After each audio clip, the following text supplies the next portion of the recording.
Dr. Vettimaran is the visionary. Oh my god, that's English. Oh, okay. Wow. அப்புறம் sir இந்த எதிர்நீச்சல்ல நீங்க பண்ணும்போது அப்போ உங்களுக்கு தெரியுமா சார் இவன் இவ்வளவு பெரிய ஹீரோவா வருவாருன்னு சொல்லி? என்ன கேட்டேன்? சிவகார்த்திகேயன் நினைச்சுக்காதீங்க.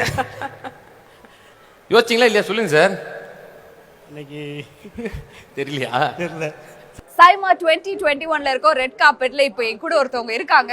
அவங்கள பத்தி சொல்ல முன்னாடி கேமரா முன்னாடி இருக்க நாம எல்லாம் அழகா தெரியணும்னா அதுக்கு முக்கியமான காரணம் கேமராமேன் அப்படின்னு தான் சொல்லுவோம். பட் இந்த படத்தை பொறுத்த வரைக்கும் படத்தோட பேரு அசுரனா இருந்தாலும் அதுல இருக்கக்கூடிய ஒவ்வொருத்தரும் அவ்வளோ அழகா அவ்வளோ நேச்சுரலா காமிச்சிருந்தாரு. வேல்ராஜ் சார், ஒளிப்பதிவாளர் வேல்ராஜ் சார் இங்க இருக்காரு. வணக்கம் சார், எப்படி இருக்கீங்க? ரொம்ப நல்லா இருக்கு சார். அது வார்த்தைகள்ல விவரிக்கவே முடியாத அளவுக்கு இருக்கு உங்களோட ஒர்க் எல்லாம். அண்ட் இன்னைக்கு நீங்க சைமாக்கு வந்திருக்கீங்க, எப்படி ஃபீல் பண்றீங்க?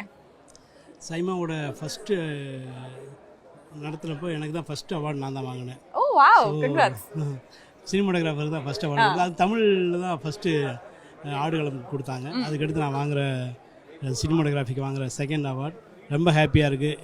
அதாவது இந்த சைமா அவார்ட்ஸ் தான் வந்து பிஎன்சி வரைக்கும் போய் ரீச் ஆகிற அவார்டுன்னு சொன்னால் சைமா அவார்ட்ஸை நம்ம சொல்லலாம். எல்லாருக்குமே கண்டிப்பாக எல்லோரும் பார்க்குறது, சன் டிவிலேருந்து எல்லோரும் பார்த்து எல்லாருமே கேட்குறது வந்து பார்க்குறது வந்து சைமா அவார்ட்ஸ் தான். ஸோ ரொம்ப ஹாப்பியாக இருக்குது. Thank you sir. ஒரு முக்கியமான கேள்வி உங்கள்கிட்ட கேட்கணும். அதாவது இந்த சினிமாட்டோகிராஃபி, இந்த கேமரா மேலே ஒரு ஆசை, அந்த லவ், அதெல்லாம் ஏதோ ஒரு காலத்தில் உங்கள் லைஃப்பில் அந்த ஒரு ஃபீல் கிடச்சிருக்கும் இல்லையா? அது எந்த வயசில் சார் ஆரம்பிச்சது?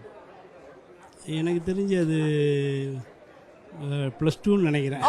+2 எல்லாரும் வந்துட்டு ஏன்பா படிக்க மாட்டேன் நல்ல மார்க் வாங்கணும் அப்படின்னு சொல்கிற டைமில் உங்களுக்கு கேமரா மேலே லவ் வந்திருக்கு. அப்போ என்ன வீட்டில் என்ன சொன்னாங்க, நீங்கள் எப்படி ரியாக்ட் பண்ணீங்க?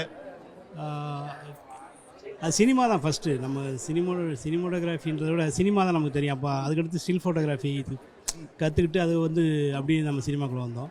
சினிமா ஆர்வம் தான் கண்டிப்பாக. அதுக்கடுத்து அது சினிமோட்டோகிராஃபியாக மாறிச்சு.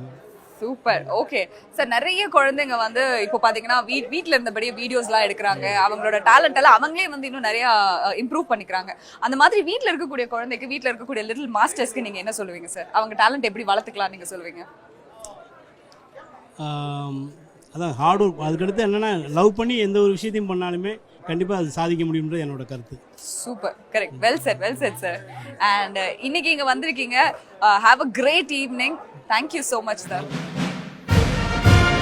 சார் ஃபர்ஸ்ட் சொல்லுங்க சார், இந்த மாதிரி இவ்வளோ பெரிய ஒரு படத்துக்கு, இவ்வளோ ஒரு எல்லாருக்கும் ரொம்ப பிடிச்ச படத்துக்கு அவார்டு வாங்கியிருக்கீங்க. அதுவும் தனுஷ் சாரோட நீங்கள் எல்லா படமும் கிட்டத்தட்ட நிறைய படம் ஒர்க் பண்ணிட்டீங்க. சொல்லுங்கள், எப்படி இருந்தது இந்த எக்ஸ்பீரியன்ஸ் அசுரனில்? Doctor Vetrimaaran is the visionary. Oh my god, that's English. Oh, okay. Wow. So நம்ம எக்ஸிபிஷன் தான் பண்ணுறது sir. Thanks Vetrimaaran sir, Dhanush sir, V creations and my assistant. Thank you. இருங்க சார். அதே மாதிரி வந்துட்டு உங்களுக்கு ஃபர்ஸ்ட் அந்த பார்த்தோன்னே உங்களுக்கு நீங்கள் தான் முதல்ல பார்த்துருப்பீங்க சார். அந்த ஒரு வயசான லுக்கில் அது ஏற்றுக்கிற மாதிரி உங்களுக்கு முதல்ல தோணுச்சா சார்? எங்களுக்குலாம் படம் பார்த்தோன்னே சான்ஸே இல்லை, இவர் ஒரு பையனுக்கு அப்பாவா இருப்பாருன்றத ஃபஸ்ட்டு யோசிக்கவே முடியல. உங்களுக்கு அந்த இதில் பார்த்தோன்னே அது வந்துச்சா சார் அந்த ஃபீல்? இல்லை, கண்டிப்பாக நீங்கள் நினைக்கிறதா எனக்கும் ஃபீலாக இருந்தது. பட்டு அது ஒரு பெரிய டிஸ்கஷன் நடந்தது. 2-3 மேக்கப் பண்ணிவிட்டு அது கடைசியாக ஃபைனல் பண்ணதான். அப்புறம் சார் இந்த எதிர்நீச்சலில் நீங்கள் பண்ணும்போது அப்போ உங்களுக்கு தெரியுமா சார் இவன் இவ்வளோ பெரிய ஹீரோவா வருவாருன்னு சொல்லி? என்ன கேட்டேன்? சிவகார்த்திகேயன் நினச்சிக்காதீங்க. யோசிச்சிங்களா இல்லையா சொல்லுங்க சார். இன்னைக்கு தெரியலையா? தெரியல சார். இவர் ஹீரோவெல்லாம் நடிக்கிறார் சார். அடுத்து கங்க்ராச்சுலேஷன் சொல்லிடுங்க. கங்க்ராச்சுலேஷன். அதை நீங்கள் வாட்ஸ்அப்லேயே சொல்லிக்கலாம். Thank you sir, thank you so much. Thank you.